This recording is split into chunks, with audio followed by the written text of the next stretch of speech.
Ang Santo Rosario, sa ngalan ng Ama at ng Anak at ng Espiritu Santo. Amen.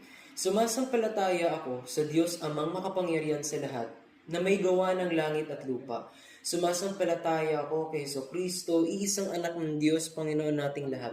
Nagkatawang tao siya, lalang ng Espiritu Santo, pinanganak ni Santa Maria ang Birhen, pinagpakasakit ni Poncio Pilato, pinako sa krus na matay, inilibing, nanaog sa kinaroroonan ng mga yumao, nang may katlong araw ay nabuhay na muli, umakyat sa langit, naluklok sa kanan ng Diyos Amang makapangyarihan sa lahat. Doon magmumulang paririto at huhukom sa nangabubuhay at nangamatay na tao. Sumasampalataya naman ako sa Diyos Espiritu Santo, sa banal na simbahang katolika, sa kasamahan ng mga banal, sa kapatawaran ng mga kasalanan, sa pagkabuhay na muli ng mga nangamatay na tao, at sa buhay na walang hanggan. Amen.